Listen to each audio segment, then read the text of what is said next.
नमस्कार दोस्तों, स्वागत है आपका लिव योर लाइफ के पॉडकास्ट में। आज आपके कई सवालों का जवाब लेकर हाजिर हूं मैं और आज हम बात करने वाले हैं सबकॉन्शियस माइंड के बारे में। तो वीडियो को पूरा जरूर देखिएगा, आपके सवालों का जवाब मैं यहाँ देने की कोशिश करूंगी। सबसे पहले अच्छे से ये समझाएं कि ये सबकॉन्शियस माइंड होता क्या है। देखिए, सबकॉन्शियस माइंड लोगों को सुनने में लगता है पता नहीं ये कौन सा दिमाग है जिसके बारे में आम तौर पर हम सुनते नहीं हैं। आसान भाषा में समझिए, आपका माइंड जिसके दो हिस्से हैं, कॉन्शियस और सबकॉन्शियस माइंड। कॉन्शियस माइंड जिससे आप लॉजिक लगाते हैं, आप अपना दिमाग लगाते हैं, आप नौकरी पे जाते हैं, आप अपनी कैब बुक करते हैं, आप पढ़ाई करते हैं, ये सब कुछ आप अपने लॉजिकल माइंड से कर रहे हैं, यानी कि कॉन्शियस माइंड। आपका सबकॉन्शियस माइंड वो है जो बचपन से लेकर आज तक आपकी मेमोरी में सेव है। बेसिकली आपने जो कुछ भी बचपन से आज तक सीखा है वो सब कुछ आपका सबकॉन्शियस माइंड स्टोर करता है और उसी के अकॉर्डिंग आप एक्शन लेते हैं। इसकी शुरुआत 1-2 दिन से नहीं होती है जब से आप पैदा हुए हैं, बल्कि आप जब से अपनी माँ के पेट में थे तब से लेकर आज तक जो कुछ भी आपने सुना, देखा, सीखा, वो सब कुछ आपके सबकॉन्शियस में स्टोर हो गया और उसी के अकॉर्डिंग आप बिहेव करते हैं। सबकॉन्शियस आपकी एक ऐसी मेमोरी है जिसमें आपको दिमाग लगाने की जरूरत नहीं है, वो अपने आप काम कर रहा है और आपकी जिंदगी को भी कंट्रोल कर रहा है। सबकॉन्शियस माइंड काम कैसे करता है और ये हमारे शरीर और जीवन को कैसे प्रभावित करता है? देखिए, ये तो मैंने आपको बताया कि सबकॉन्शियस माइंड काम कैसे करता है। अब बात आती है कि कैसे आपको ये प्रभावित करता है। तो आप सोच भी नहीं सकते कि कितने बड़े लेवल पर, कितने बड़े स्तर पर ये आपको, आपकी दुनिया को, जो आपकी बाहरी दुनिया है उसको भी और आपकी आंतरिक दुनिया भी है उसको भी प्रभावित करता है। अब ऐसा क्यों है, इसको समझिए। सबकॉन्शियस माइंड में सब कुछ स्टोर है जो आपने बचपन से सुना, सीखा और समझा है। जो कुछ भी स्टोर हुआ है वो आपकी सराउंडिंग के आधार पर ही स्टोर हुआ है। अब जैसा आपने सुना, समझा और सीखा है, अगर वो पॉजिटिव है तो आपका सबकॉन्शियस माइंड भी पॉजिटिवली काम करेगा। लेकिन अगर सब कुछ नेगेटिव है तो आपका थॉट प्रोसेस भी उसी तरीके का होगा। जैसा थॉट प्रोसेस होगा वैसा ही आप अपनी लाइफ में सब कुछ अट्रैक्ट करेंगे। ये तो हम सब जानते हैं कि हम अगर पॉजिटिव सोचते हैं तो हमारी जिंदगी में पॉजिटिव होता है। अगर हम नेगेटिव सोचते हैं या किसी भी नेगेटिव इमोशन के साथ बहुत ज्यादा रहते हैं तो वही अपनी लाइफ में रिपीट करते हैं। इसीलिए आपके सबकॉन्शियस माइंड की प्रोग्रामिंग पॉजिटिव होना बहुत ज्यादा जरूरी है। अगर ये नेगेटिव है तो आपकी लाइफ को ये पूरी तरीके से बदल सकती है। आप जो पर्सन है उससे डिफरेंट पर्सनालिटी बन सकते हैं। क्या सच में सबकॉन्शियस माइंड का सही इस्तेमाल करके जिंदगी को बदला जा सकता है? बिल्कुल बदला जा सकता है। अगर आप सबसे पहले ये समझ लें कि आपकी प्रोग्रामिंग किस तरीके से हुई है, यानी कि आपका थॉट प्रोसेस, आपका बिलीफ सिस्टम क्या कहता है। अगर आप इस बात को समझ लेते हैं और समझने के बाद इसको बदलना चाहते हैं तो आप अपनी लाइफ को पूरी तरीके से बदल सकते हैं। तो आपका अगर ये सवाल है कि क्या इससे अपनी जिंदगी को बदला जा सकता है, तो बिल्कुल इसका जवाब है हाँ। अगर आप अपने सबकॉन्शियस की पॉजिटिवली प्रोग्रामिंग कर लें तो आप अपनी जिंदगी में सब कुछ बदल सकते हैं। आपकी तरफ से ऐसे कौन कौन से टिप्स या उपाय हैं जिससे इस दूसरे माइंड को कंट्रोल करके अपनी जिंदगी की डिजायर्स को पूरा किया जा सकता है? देखिए, इस बात को बहुत बारीकी से आपको समझना होगा। लॉ ऑफ अट्रैक्शन को अपनी लाइफ में इम्प्लीमेंट करने के लिए आपका पॉजिटिव थॉट प्रोसेस होना इम्पॉर्टेंट है। पॉजिटिव थॉट प्रोसेस आपका तब होता है जब आपके सबकॉन्शियस की प्रोग्रामिंग पॉजिटिव हो। अगर आप एक बार अपने सबकॉन्शियस माइंड को कंट्रोल करना सीख जाते हैं तो आप अपनी किसी भी डिजायर को मैनिफेस्ट कर लेंगे। फॉर एग्जाम्पल, अगर आप अपनी जिंदगी में बहुत सारा पैसा कमाना चाहते हैं लेकिन बचपन से लेकर आज तक आपने गरीबी में जिंदगी गुजारी है और आपके आसपास के लोगों को भी ये लगता है और आपको भी ये लगता है कि पैसा कमाना बहुत मुश्किल बात है, तो यकीनन आपके आगे की जिंदगी भी ऐसी रहने वाली है। लेकिन अगर आप इस थॉट को बदल देते हैं, अगर आप इस सोच को बदल देते हैं तो आप अपने सबकॉन्शियस की रीप्रोग्रामिंग कर पाएंगे और रीप्रोग्रामिंग में आप अपने दिमाग को, आप अपने सबकॉन्शियस को ये मैसेज देंगे कि आप पैसा कमा सकते हैं, दुनिया में अपार संपत्ति है, अपार पैसा है और उस पर आपका भी उतना ही हक है। तो आप अपने आसपास उन तमाम अपॉर्चुनिटीज को देख पाएंगे जो अब तक आप नजरअंदाज कर रहे थे। तो इसीलिए मुझे ऐसा लगता है कि सबकॉन्शियस माइंड को सबसे पहले रीप्रोग्राम होना जरूरी है अगर आपका थॉट प्रोसेस नेगेटिव है। एक बार जब आप पॉजिटिवली हर चीज को सोचना समझना शुरू कर देंगे तो आप खुद ही अपने आसपास अपॉर्चुनिटीज को देख पाएंगे और उन अपॉर्चुनिटीज पर काम करके आप अपनी लाइफ में कुछ भी मैनिफेस्ट कर पाएंगे। अभी आपने रीप्रोग्रामिंग की बात की, तो ये क्या होता है, जरा समझाइए इसको। रीप्रोग्रामिंग का मतलब है आपके दिमाग की प्रोग्रामिंग जो बचपन से लेकर आपने अब तक बनाई है, आपकी सराउंडिंग से, आपके थॉट प्रोसेस से, आपके आसपास के लोगों से, और आपने खुद ने उस पूरी प्रोग्रामिंग को, उस पूरे थॉट प्रोसेस को बदल देना, रीप्रोग्राम कर देना। हर वो चीज जो आप आज तक सोचते आ रहे हैं वो जरूरी नहीं कि वो सच ही वो हो सकता है कि वो आपका सच है लेकिन किसी दूसरे का भी सच वही हो, ऐसा संभव नहीं है। अगर आप सबकॉन्शियस की रीप्रोग्रामिंग करना चाहते हैं तो आपको अपने दिमाग के न्यूरोनल पैटर्न्स को चेंज करना होगा। जब ये पैटर्न्स चेंज हो जाते हैं तो आपका सबकॉन्शियस माइंड भी रीप्रोग्राम हो जाता है। अब आप ये सोचेंगे कि ये कैसे होगा, तो इसका सीधा सटीक तरीका यही है, जितना ज्यादा आपका फोकस किसी बात पर होगा उतना जल्दी और उतनी गहराई से कोई भी थॉट आपके दिमाग तक चला जाएगा, यानी कि आपके सबकॉन्शियस तक चला जाएगा। यानी कि बिल्कुल आसान भाषा में अगर हम समझें, आपके बिलीफ सिस्टम और आपके थॉट प्रोसेस को कंप्लीटली चेंज करना आपके सबकॉन्शियस की रीप्रोग्रामिंग कहलाता है।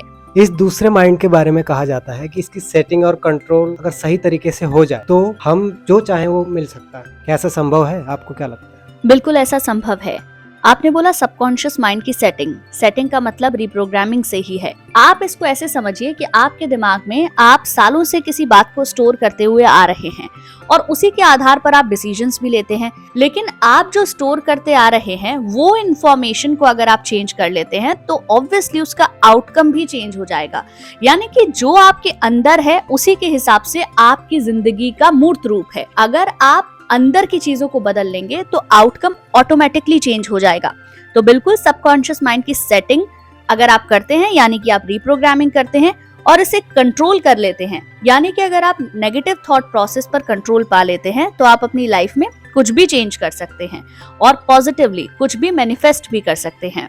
सबकॉन्शियस माइंड जैसी कोई चीज अगर है, आप कह रहे हैं, तो इसकी सक्सेस रेट क्या है? अगर आपको इसके बारे में कोई जानकारी हो और आज के दौर में इसका कोई एवरेज किसी ने निकाला हो, कितने लोगों ने किया और कितने लोगों का हुआ, क्या कुछ बता सकते हैं इस बारे में? देखिए, सबकॉन्शियस माइंड कोई चीज नहीं है। सबसे पहली बात यह है कि एक साइंटिफिक थ्योरी है। इस थ्योरी के बारे में आप चाहें तो गूगल कर सकते हैं, आप पढ़ सकते हैं। आपका conscious mind, subconscious mind, doctors भी इस बात को प्रूव करते हैं। कई बार हमें नहीं पता होता, हमें सपने आते हैं जब बच्चे बहुत छोटे होते हैं तो उन्हें अपने पुराने जन्म का भी कुछ याद होता है। ऐसा क्यों होता है? क्योंकि उनकी सबकॉन्शियस मेमोरी होती है और वही सबकॉन्शियस मेमोरी जब तक उन्हें याद रहती है उसी हिसाब से वो बिहेव करते हैं। धीरे धीरे वो चेंज होने लग जाती है। हम लगातार अपने सबकॉन्शियस माइंड को ट्रेन कर रहे हैं। आप इस बात को ध्यान रखिए, आप जो कुछ भी करते हैं वो बात अगर रिपीटेटिवली हो रही है तो वो आपके सबकॉन्शियस तक जा रही है। अगर आप हर वक्त सिर्फ रोते रहते हैं कि मैं गरीब हूँ, मेरे पास पैसे नहीं है, मेरे पास नौकरी नहीं है, तो आने वाले वक्त में आपका सच भी यही बनने वाला है।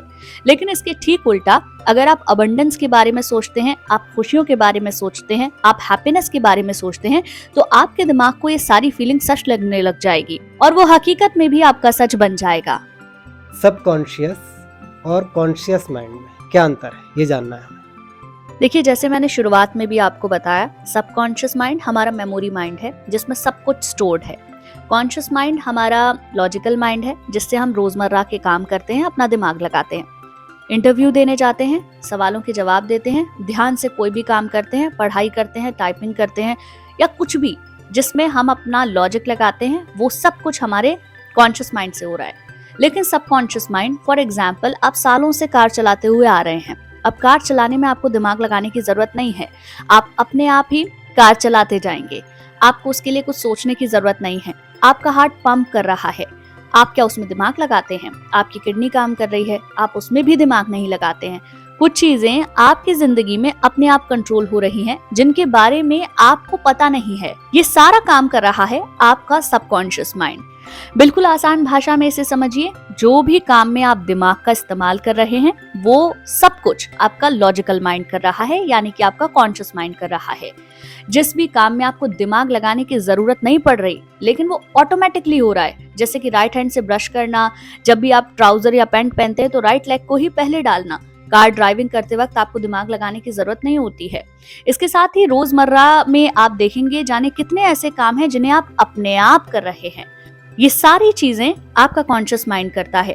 कॉन्शियस माइंड को हैबिट माइंड भी बोलते हैं। अगर किसी भी थॉट को या किसी भी काम को जब आप लगातार 21 दिन तक कर लेते हैं या उससे ज्यादा कर लेते हैं तो फिर आपको उसमें दिमाग लगाने की जरूरत नहीं पड़ती। फॉर एग्जाम्पल, जब आप गिटार बजाना सीखते हैं तो शुरुआत में आपको कॉर्ड्स को ध्यान में रखना होता है, लेकिन एक बार जब आप उसे बजाना सीख जाते हैं तो ना आपको कॉर्ड्स का ध्यान रखना होता है और ना ही स्ट्रमिंग पैटर्न का।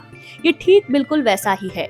ये हैबिट माइंड है। जिस चीज की आदत आप अपने दिमाग को लगाएंगे वही आपके सबकॉन्शियस तक चला जाएगा और उसे करने के लिए बाद में आपको कोई दिक्कत नहीं होगी। आप आसानी से उस काम को कर पाएंगे। कहा जाता है कि सबकॉन्शियस माइंड कई हिस्सों में बटा हुआ है, ऐसा कुछ होता है क्या? हमारा माइंड ही 2 हिस्सों में बटा हुआ है। हालांकि कुछ लोग इस पर मानते हैं कि हमारा दिमाग 3 हिस्सों में बटा है। कॉन्शियस माइंड, सबकॉन्शियस माइंड और अनकॉन्शियस माइंड। ऐसी बहुत सारी चीजें हैं बचपन से लेकर आज तक जिन पर आपने फोकस नहीं किया और आप भूल गए हैं। जैसे कि बचपन की कुछ बातें आपको बहुत ज्यादा याद हैं, लेकिन कई ऐसी बातें भी हैं जिन्हें आपका दिमाग भूल चुका है। कई बार आपके घर में आपके परिवार वाले आपको याद दिलाते हैं कि तुम्हें याद है कि बचपन में ऐसा हुआ था, और आप कहते हैं कि नहीं मुझे याद नहीं है। वो सारी डिटेल्स आपके अनकॉन्शियस माइंड में चली जाती हैं। जिन पर आपने फोकस नहीं किया है वो अनकॉन्शियस, जिन पर आपका फोकस गया वो सबकॉन्शियस में, और जिन पर आपने लॉजिक लगाया वो कॉन्शियस माइंड में जाता है। इस दूसरे माइंड के बारे में कई किताबें भी लिखी गई हैं। आपकी जानकारी में ऐसा कुछ है तो आप हमारे सुनने वालों को बता सकते हैं? बिल्कुल। जब मैंने सबकॉन्शियस माइंड के बारे में पढ़ा और जाना तो मैंने एक किताब पढ़ी, और मुझे लगता है जो भी लोग सबकॉन्शियस माइंड के बारे में या लॉ ऑफ अट्रैक्शन की जर्नी में आगे बढ़ना चाहते हैं उनको ये किताब जरूर पढ़नी चाहिए। The power of your subconscious mind bye Joseph Murphy. ये बुक में जरूर आप लोगों को सजेस्ट करूंगी कि आपको पढ़नी चाहिए। हिप्नोसिस की प्रोसेस में इसका क्या रोल है? देखिए, हिप्नोसिस एक अलग प्रक्रिया है जिसे डॉक्टर्स आमतौर पर इस्तेमाल करते हैं, लेकिन जब हमें सबकॉन्शियस को रिप्रोग्राम करना होता है तो हम सेल्फ हिप्नोसिस की भी बात करते हैं। यानी कि हमारे दिमाग की एक ऐसी स्टेट जिसमें कि कुछ भी हम अपने माइंड तक पहुंचा सकें। आमतौर पर कहा जाता है कि अगर आप अपने सबकॉन्शियस माइंड को रिप्रोग्राम करना चाहते हैं तो उसके लिए सबसे बेहतरीन टाइम होता है रात को सोने से ठीक पहले और सुबह उठने के ठीक बाद। एक बात जान लीजिए, आपका सबकॉन्शियस माइंड 24 घंटे में कभी भी नहीं सोता है।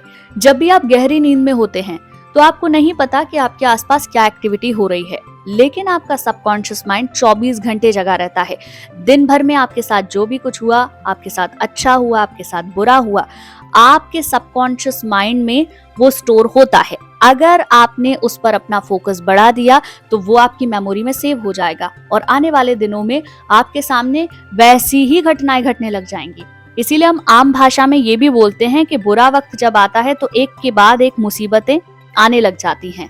आमतौर पर इसलिए ऐसा होता है क्योंकि हम अपने थॉट प्रोसेस को वैसा बना लेते हैं। हम दिन रात अपनी परेशानियों के बारे में सोचते हैं और सेम टाइप की फ्रीक्वेंसी की चीजें अपनी जिंदगी में और ज्यादा आकर्षित करते हैं। यानी कि हम अपने सबकॉन्शियस माइंड में उन नेगेटिव थॉट्स को बार बार भेज देते हैं जिन्हें हम अपनी जिंदगी में नहीं चाहते। अगर हम अपने फोकस को किसी भी चीज पर बढ़ा देंगे तो वो हमारे दिमाग में स्टोर हो जाएगा और वही हमारी लाइफ में मैनिफेस्ट भी हो जाएगा। इस दूसरे दिमाग को लेकर कहा जाता है कि अगर पॉजिटिविटी आपके अंदर ज्यादा रहेगी तो ये अच्छा काम करेगा। तो मान लो कोई इंसान मुश्किल वक्त में जी रहा है तो उसके अंदर पॉजिटिविटी कैसे आएगी उसमें? देखिए, थोड़ा सा मुश्किल है लेकिन नामुमकिन नहीं है। कोई भी विचार सबसे पहले हमारे कॉन्शियस माइंड में आता है। कॉन्शियस माइंड से होकर ही वो सबकॉन्शियस तक पहुंचता है। यानी कि किसी भी बात पर सबसे पहले हम अपना दिमाग लगाते हैं, अपना फोकस लगाते हैं। जब फोकस बहुत ज्यादा लग जाता है तो हमारे कॉन्शियस माइंड को ये बात पता चल जाती है कि ये बात हमारे लिए बहुत ज्यादा जरूरी है, इसीलिए हम बार बार इस बारे में सोच रहे हैं। और जब कोई भी बात हमारे लिए जरूरी बन जाती है तो वो हमारे सबकॉन्शियस माइंड तक चली जाती है। अब आपका सवाल ये है कि मुश्किल वक्त में इंसान कैसे पॉजिटिव रह सकता है, तो आपको ये करना होगा कॉन्शियसली। सपोज आप परेशान हैं, आप दुखी हैं, आपका कोई काम नहीं बन रहा है, अपने आप को पॉजिटिव रखने की कोशिश कीजिए। अगर आप उस चीज के बारे में सोच रहे हैं जिसमें आपका काम नहीं बन रहा है तो अपने माइंड को तुरंत डाइवर्ट करने की कोशिश कीजिए। उन सारी एक्टिविटीज को कीजिए जिनमें आपका मन लगता है, आपको अच्छा महसूस होता है। आप डांस कर सकते हैं, आप ड्राइविंग कर सकते हैं, आप चेस खेल सकते हैं, या कोई भी चीज जिसमें आपको अच्छा लगता है। उस पर्टिकुलर टाइम पे जब आप परेशान हैं, तुरंत अपने दिमाग को शिफ्ट करने की कोशिश कीजिए, अपने फोकस को शिफ्ट कीजिए। जैसे ही आप अपने माइंड को डाइवर्ट करेंगे, आपका फोकस खत्म हो जाएगा, आप डिस्ट्रैक्ट हो जाएंगे और वो बात आपके सबकॉन्शियस तक नहीं जाएगी। मान लो अगर सबकॉन्शियस माइंड ना हो तो इंसान की जिंदगी कैसी होगी? इस सवाल का जवाब यही है कि मान लीजिए अगर इंसान के पास मेमोरी ही ना होती तो इंसान की जिंदगी कैसी होती। सबकॉन्शियस माइंड मतलब हमारी मेमोरी, हमारा हैबिट माइंड, जो हम दिन रात करते हैं, अपने माइंड में बिठा लेते हैं, आदतें बना लेते हैं और उन्हीं आदतों के आधार पर हमारी जिंदगी आगे चलती है। शायद अगर सबकॉन्शियस माइंड ना होता तो हम अपने अपनों को भी नहीं पहचानते। अब से कुछ पल पहले हमने क्या किया है शायद हम वो भी याद ना रख पाते। हम सिर्फ एक रोबोट होते जिसको जितना इंस्ट्रक्शन दिया जा रहा है उतना ही हम काम कर पाते। एक सवाल ये है कि अगर हमारे दिमाग को खोलकर देखा जाए तो क्या सबकॉन्शियस माइंड दिखेगा, उसका स्ट्रक्चर कुछ दिखेगा ऐसा? देखिए, एक बात को समझिए, मन और आपके मस्तिष्क में अंतर होता है। मस्तिष्क आपका भौतिक अंग है और मन चेतना की एक भावना है जो कि आपके मन के अंदर होती है। यानी कि आसान भाषा में समझिए इसे, ब्रेन को आप खोलकर देख सकते हैं, आपको बहुत सारे न्यूरॉन्स नजर आएंगे, उसमें इंफॉर्मेशन ट्रेवल होती हुई नजर आएगी। अगर साइंटिफिकली इसको और ज्यादा पढ़ेंगे तो आप न्यूरोप्लास्टिसिटी को समझ सकते हैं। लेकिन सबकॉन्शियस माइंड और इससे जुड़ी जितनी भी चीजें हैं, यानी कि आपके माइंड से जुड़ी जितनी भी भावनाएं हैं, वो भौतिक नहीं है, यानी कि आपको फिजिकल फॉर्म में नहीं दिखेंगी, लेकिन वो होती हैं। आखिरी सवाल ये है कि आपका पर्सनल एक्सपीरियंस क्या रहा है इस दूसरे दिमाग को लेकर, सबकॉन्शियस माइंड को लेकर? देखिए, सबकॉन्शियस माइंड के बारे में मैंने आपको बताया कि ये आपका ऐसा माइंड है जिसमें सब कुछ स्टोर है। हर इंसान की जिंदगी में अलग अलग एक्सपीरियंसेस होते हैं और उसी के हिसाब से उसका बिहेवियर भी होता है।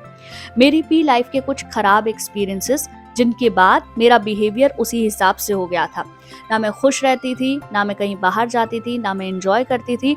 लेकिन जब मैंने इसको समझा कि ये एक पैटर्न मैंने बना लिया है, जब तक मैं इस पैटर्न को ब्रेक नहीं करूंगी तब तक मैं खुश नहीं रह पाऊंगी। आमतौर पर कुछ लोग भी ऐसा करते हैं जो अपनी खुशियों की चाबी दूसरों के हाथ में दे देते हैं या फिर मटेरियलिस्टिक चीज़ों पर वो निर्भर करते हैं। फॉर एग्जाम्पल, कार मिलेगी तो खुश होंगे, घर लेंगे तब अच्छा होगा, या फिर अच्छा जीवन साथी होगा तब हम खुश होंगे। लेकिन खुशी एक चॉइस है, ये आपको समझना पड़ेगा। ठीक ऐसे ही मैंने इस बात को समझा कि कोई भी लोग या चीज़ें मुझे खुश नहीं कर सकती हैं, मुझे खुद खुश रहना होगा और उसके लिए मैंने कोशिश करना शुरू किया। मैंने उन आदतों को तोड़ा जो मैं अक्सर किया करती थी। आप अपने दिमाग को चैलेंजेस दीजिए। जब आप परेशान हैं तुरंत अपने फोकस को शिफ्ट कीजिए। जब मैं परेशान होती थी तो मैंने डांस करना शुरू किया, मुझे म्यूजिक पसंद है तो मैंने गिटार बजाना शुरू किया।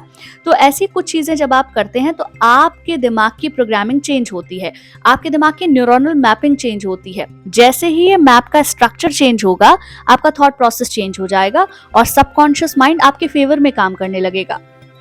दोस्तों, उम्मीद करती हूँ सबकॉन्शियस माइंड से जुड़े कई आपके सवालों के जवाब इस पॉडकास्ट में आपको मिल गए होंगे।